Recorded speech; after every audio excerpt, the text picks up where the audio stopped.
think the biggest thing right now is that, and the thing that I've heard in the last 2 weeks, let's say, is Carolina wouldn't have minded falling in love with C.J. Stroud, the 6'3" quarterback of Ohio State, who is 5 inches taller than Bryce Young. They wouldn't have minded falling in love with him, but they never could. And so the pick is going to be Bryce Young, and off we go.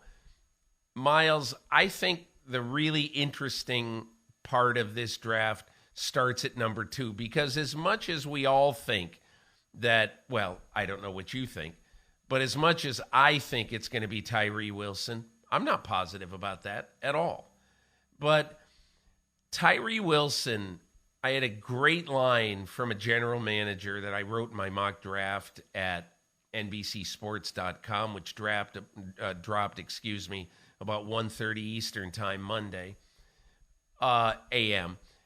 I had a great line from a general manager who said that, in essence, that Will Anderson is a solid double and Tyree Wilson is a swing for the fences.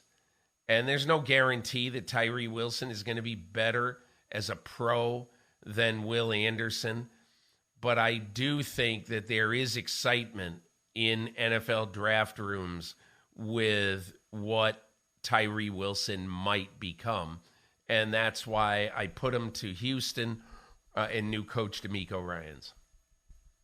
Yeah, and I think when we're talking about DeMeco Ryans, and you may mention of this in the column, that Nick Bosa and the way that Nick Bosa came into that San Francisco defense and what he does for that defense as an anchor, and as somebody who you have to account for on every single play.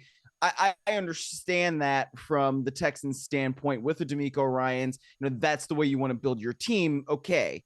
But the only way this works, I think, and the only way you can really sell it is if the Houston Texans, as they do in your mock, and we won't get to this pick quite yet, come back and then they get a quarterback later in the first round because they have 2 first-round picks. I think it's hard to sell, look, we're going to start Case Keenum all year.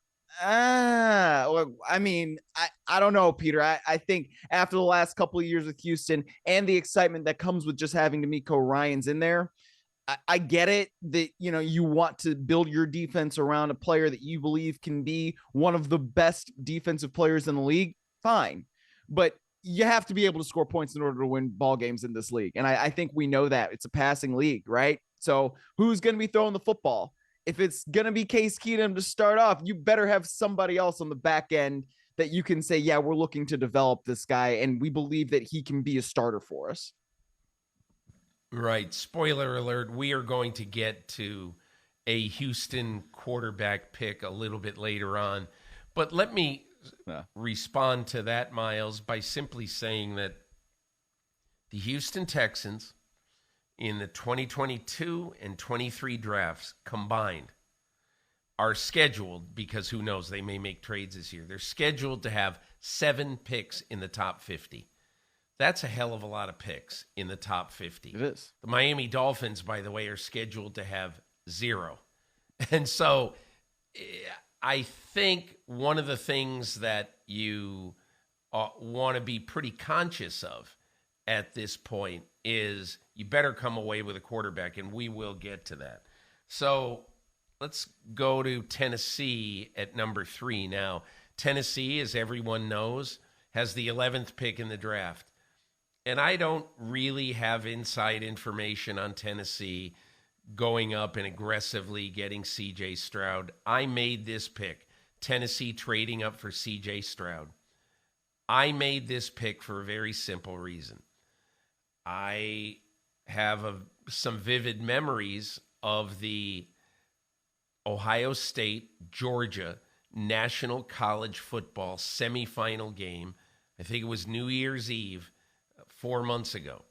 And those vivid memories are C.J. Stroud tearing apart the Georgia Bulldogs and scoring 41 points.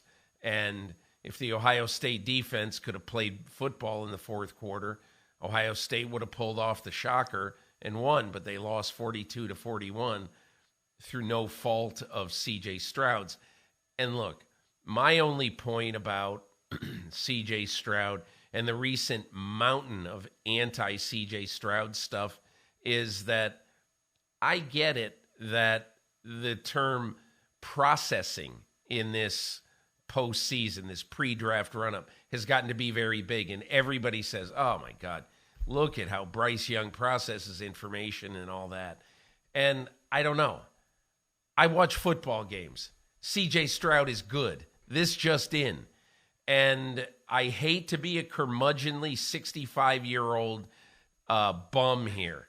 And I love analytics, don't get me wrong. But I also like to watch the game to make a judgment about who's good. This guy is good. I will not, at least on my watch, I won't have him sinking like a stone because I just can't believe. And I've talked to enough people around the league who don't love CJ Stroud's personality necessarily or some aspects of his leadership ability, but they really like him as a quarterback. So I'm putting CJ Stroud number 3. I'm having Mike Vrabel get a real scouting report from his very good friend Ryan Day, the coach at Ohio State. They used to coach together. So I think that Mike Vrabel will enter this with his eyes wide open, and I think Tennessee is a great candidate to trade for CJ Stroud. Yeah, what I like the most about how you put this in your mock is that you do have the Mike Vrabel Ryan Day connection via Ohio State, and obviously the Mike Vrabel connection to Ohio State in and of itself, and that means something because you have the real scouting report, right? You know, it's not just the things that we've seen; it's the stuff that goes on behind the scenes, and you have that connection between two coaches. It makes a difference because your views are a little bit more unfiltered than they might be going to somebody that you don't necessarily know. So that to me is a significant factor in CJ Stroud. Now, why do you think Tennessee as opposed to somebody else, right? Like maybe, I don't know, the Colts going up 1 pick and not Tennessee, which is won't shock me from a little bit further. It won't shock me. Look, I do not think the Colts are going from 4 to 2. And I also think that the Colts have people in their building who are very fond of Will Levis. And so let me answer that question, Miles, because I believe that Indianapolis could move up to number 3 and, 1 spot and could take whoever they want, whether it be Levis or CJ Stroud. I have them staying at 4 and taking Will Levis. All of the stories, I think the most overrated story is that, Levis has sort of bonded with Peyton Manning. Peyton Manning is close to Jimmy Irsay.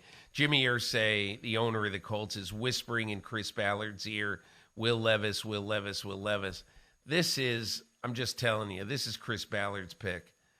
And if Will Levis fails, Chris Ballard is not going to say, well, the owner made me take him. Because the owner is not going to make him take him. And so, but I'm not saying that Jim Irsay doesn't want Will Levis, but what I'm saying is that I think that Chris Ballard is going to make this pick. I hear he feels very good about Will Levis, and we'll see on draft night. I think Will Levis's resume is a little shaky. He's got some people in the league who think that he's a little full of himself.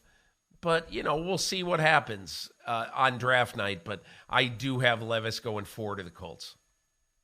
Well, I think all quarterbacks have to be full of themselves to a certain point, right? Yep. In order to go out there and to be as confident as you need to be to, make a throw from one hash to the opposite sideline, right? You better be a little bit full of yourself. Otherwise, that ball's not going to get there. So, and it might not get there anyway, but if you're not confident in your ability and, saying the things that you need to say to make yourself believe in yourself, then I don't know. I think that that's something that sometimes you just got to get over. Well, I found interesting about this too, is, Will Levis is who he is, but I think there's sort of let's call it a debate, I guess, between certain minds in the media, and I'm not really mentioning any names because it's a lot of people, right? Either it's Will Levis or Anthony Richardson that would make sense to the Colts. And the thought of Anthony Richardson is, well, you have somebody in Shane Steichen who worked with a Jalen Hurts, right? And who has worked with Justin Herbert and has worked with different kinds of quarterbacks and has been able to mold that guy into a certain thing. But what kind of separates Will Levis from Anthony Richardson, do you think, for the Colts? Because I think that the Colts believe that, and look, Miles, that is a great question. Not a good question. It's a great question because I can tell you that there's at least one significant person inside the Colts organization that really likes Anthony Richardson. And I believe, I think this is, I'm not necessarily saying it's a pivot point in the draft, but I do think that one of the things about this pick is that there are people inside the Colts organization. This has not been an easy decision for them at all. They have had people on all three quarterbacks, CJ Stroud, Will Levis, and Anthony Richardson. And they may have had, I've not heard Hendon Hooker's name there very prominently, but I wouldn't be surprised if somebody said, man, we love Hooker too. But I think what this comes down to, and we'll find out after the draft, but I just think it comes down to the fact that Chris Ballard, who's not a dictator. He is a very democratic guy in this process, but he is going to make the final call. I just think, and I'll be very interested to listen to him after the draft, I just think he is a very big Will Levis guy, and so we'll see what happens. Let's move on to pick number 5, which was also very difficult for me because at pick number 5, you've got Seattle, and you've got Georgia defensive tackle Jalen Carter. You've got Alabama pass rusher Willie Anderson, and also a guy who, I can just tell you this, people in this draft really, really love. And that is Devin Witherspoon, the cornerback from Illinois. And because of his physicality and because of his fearlessness, coverage ability, and all that, he is a day one factor, almost on the range, maybe not quite, of a Sauce Gardner. But be that as it may, I gave Seattle Jalen Carter because I believe the Seahawks have an infrastructure in place in terms of the player programs they had inside the building to put the support staff around Jalen Carter. He obviously has had problems at Georgia, but he is a singular talent on the defensive side of the ball in this draft. And I also think that John Schneider, the GM of the Seahawks, is not going to be scared off by, relatively speaking, a problem guy in this draft. So I gave him Jalen Carter. Yeah, I mean, Jalen Carter certainly has red flags, but you wrote this in column as well, that when you're talking about a guy going from small town Florida all the way out to the Pacific Northwest in Seattle, that also could help him. You know, you're just changing the environment. And I think that's a part of the infrastructure that you just referred to that Seattle has that can help a guy like Jalen Carter be a successful pro. I think that's the whole thing. I had a conversation with somebody who told me, just remember one thing about the Seahawks. They've got 4 people devoted to player programs and serving the needs of their players. And this is a relatively new department for a lot of teams. They might have had one guy, a former player, as their, quote, player program guy. And the bottom line is the player program department is big with the Seattle Seahawks. I just think they can handle Jalen Carter. And again, look, somebody might listen to this podcast or go back and remember it in 2 years when Jalen Carter crashes out. I don't know. But my feeling is he's such a good talent. The Seattle Seahawks are not afraid of having to handle good talents. Let's go to number 6, the Detroit Lions. I have them taking Willie Anderson, the edge rusher from Alabama, and basically pairing him as a bookend with Aiden Hutchinson. Arguably, the safest pick in 22 was Aiden Hutchinson. The safest pick in 23 is Will Anderson. And Miles, while I don't think it was done, if this is the way it goes, I won't think it's because they want to get a Boy Scout on the team after the gambling scandal of last week. I don't think it hurts to have a very safe, off-the-field guy like Will Anderson coming into your locker room. No, certainly not. Doesn't hurt. And then, I mean, he's a very, very talented guy too. You know, you're not just drafting him because he's a choir boy. You're drafting him because you believe he can get after quarterbacks and also help set the edge and help defend the runs. So that's something there. And, you know, I would go back one draft further. You're talking about safe picks. Penei Sewell was a pretty safe pick too from the Detroit Lions standpoint, right? That was the first pick of the Brad Holmes and Dan Campbell era. So they understand, I feel like, how to build a team, and they continue to build themselves up. And this would just be another notch in that cap. I think one of the interesting things about this one would be that I could definitely see the Detroit Lions at probably a bigger need position taking Devin Witherspoon, because he is so much like his defensive coordinator, Aaron Glenn, who was a feisty, tough corner in the NFL. And Devin Witherspoon is exactly the same, and the Lions need that long term. But I just think the talent and the level at which Will Anderson can influence this defense will convince the Lions to go Will Anderson. Number 7, Las Vegas. I got him going Devin Witherspoon. I think one of the interesting parts of this is I could definitely see the Raiders. I can't see them.